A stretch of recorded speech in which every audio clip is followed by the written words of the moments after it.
Shalom Uvracha. The episode of Korach relates ostensibly to a matter of appointments.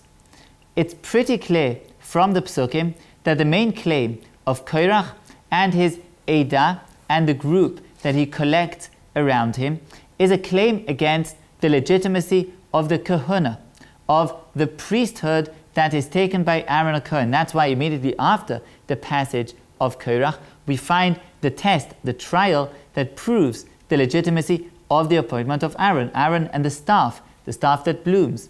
So it seems that the criticism that Korach and his congregation brought to Moshe Rabbeinu related to the priesthood, the appointment of Aaron as the high priest.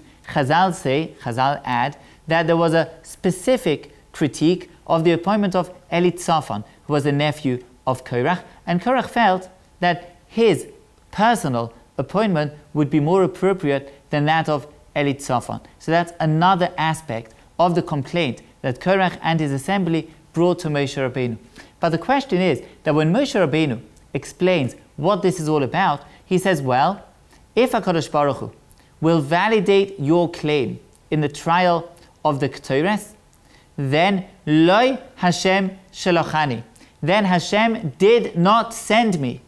Meaning this isn't about some small specific matter of one appointment or another, but rather it's about the entire edifice, the entire shlichut, the entire sending of Moshe Rabbeinu, meaning Moshe and the entire Torah are what's at stake with the complaint of Korach and his assembly. And indeed, Chazal say that till today, Korach is repeating the sentence that Moshe and his Torah are true.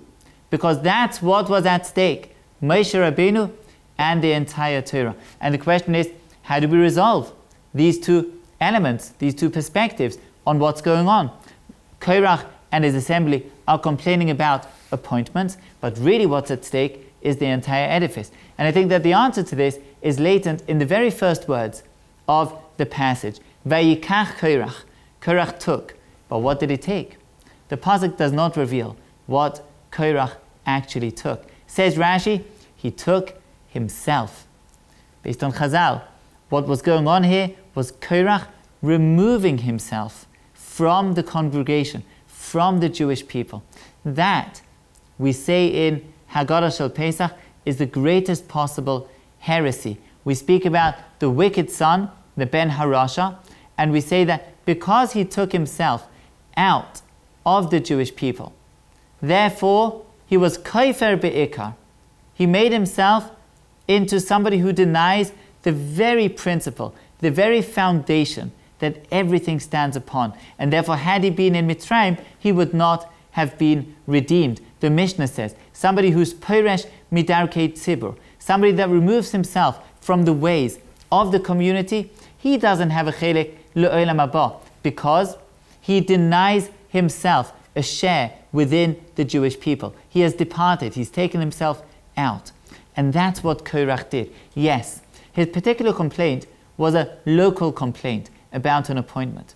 But one second, if that appointment was illegitimate, if Moshe Rabbeinu came up with that because of love for his brother Aaron a Kohen, or for some other reason, whether it related to nepotism or something else, that says that the entire edifice of the Torah crumbles, falls apart. Because maybe other parts of the Torah too, maybe other parts of Nevuas Moshe, maybe other elements that Moshe instructed, brought to the table, claimed that they came from Sinai, maybe they too were his own invention. Meaning, the critique, the complaint of Korach and his assembly undermined the entire structure that the Jewish people stand upon. And therefore, the punishment of the earth swallowing them up was a just punishment, you would think. They were complaining about some appointments. Why such a terrible punishment? The answer is that underlying this complaint was something that threatened to undermine everything about the Jewish people, Moshe Rabbeinu, and the Torah. This is so relevant. I was asked a couple of days ago for a certain interview. Is it legitimate to criticize Israel? Is it legitimate to criticize Israel's government? And the answer, of course, sure, it's legitimate. Not everything that Israel and Israel's government does is gold, is correct, is appropriate. There are many things that are wrong, and it's correct and legitimate to criticize them. But when does that criticism become illegitimate? It's when it's done in a way that threatens to undermine the entire edifice.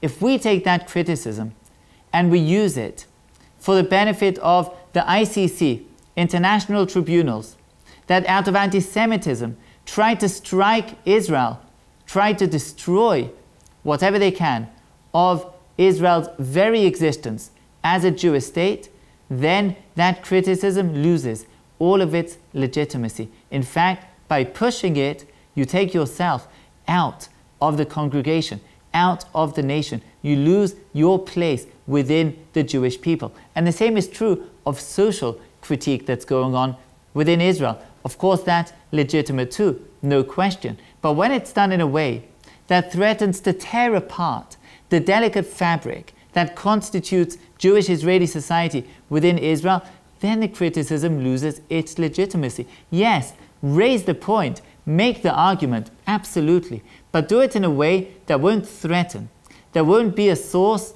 of undermining, of tearing apart all that we've worked for so many years to put together.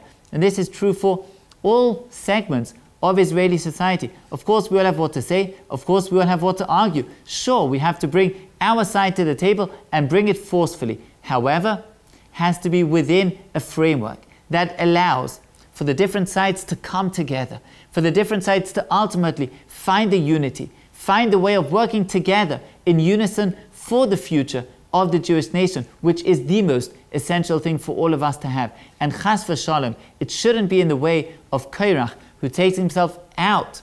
Vayikach Korach, took himself aside, looked at his own complaint, and ignored the fact that this could tear asunder the very fabric, the basic infrastructure that keeps together the Jewish people. We should all have b'soros tovos. We should have the good tidings that we so yearn for so long already, and we should have a beautiful Shabbos.